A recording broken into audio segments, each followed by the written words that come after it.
But Robert Carlin is a former senior advisor to the U.S. government on North Korea. He's visited the country dozens of times and has toured one of its nuclear facilities. I believe so that you were there as recently as 2010. You're a visiting scholar at Stanford University. The news coming in as I speak on air and you're listening to me, what do you make of it? I think you hit the right note when you suggest that we don't want to be hyperventilating about this. I don't think that this statement, and I just got it, so I didn't read it very carefully, but it doesn't look to me to be super alarming. It looks to me that the North Koreans are pushing back on what they're hearing from the United States and what they're seeing. So we're still at the level of rhetoric that's too hot.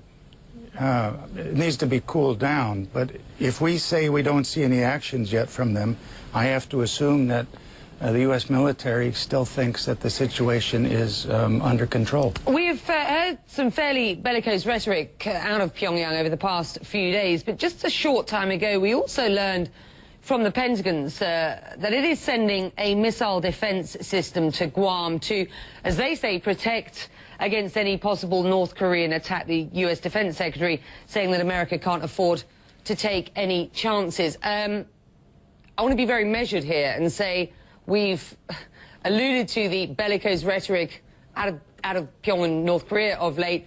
Does what you've heard out of the Pentagon sound alarming?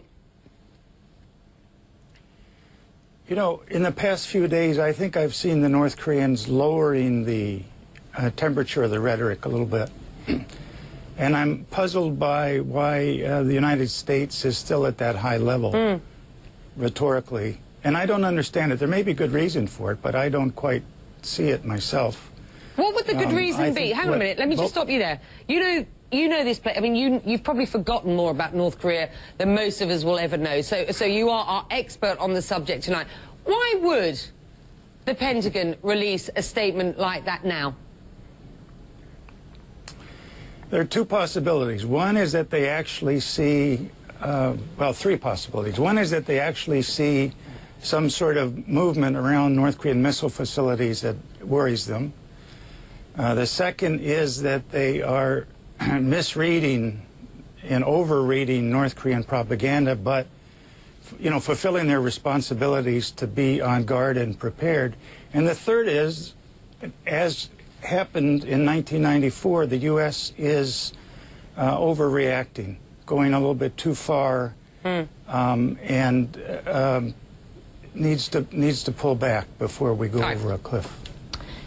Listen, let me give our viewers a sense of what we at least believe. I've talked to you about this before the show. I mean, it's very difficult to get any real sense of North Korean missile capability, but I want to give our viewers a sense of what we believe to be available to Pyongyang at this point when they are talking tonight about the possibility of a hit on the States.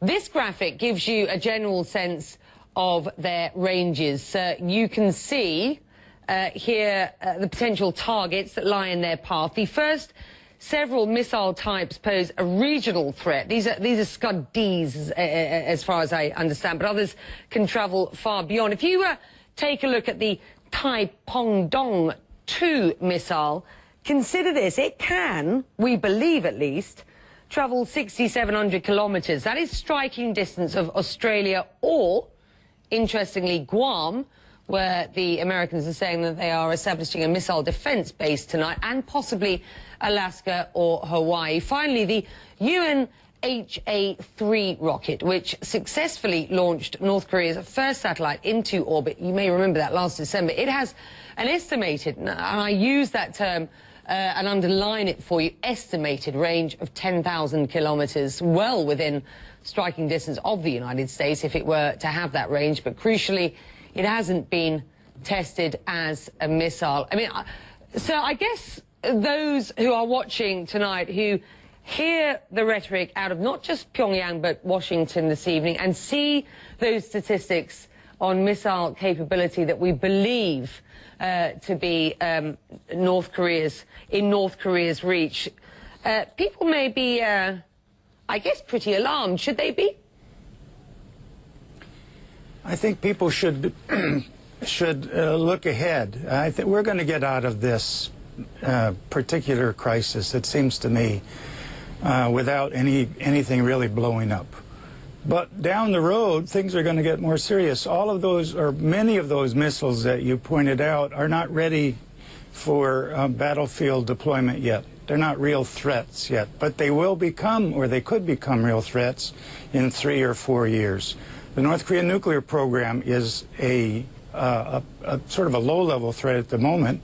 In another 5 years, it could become much more serious and complicated.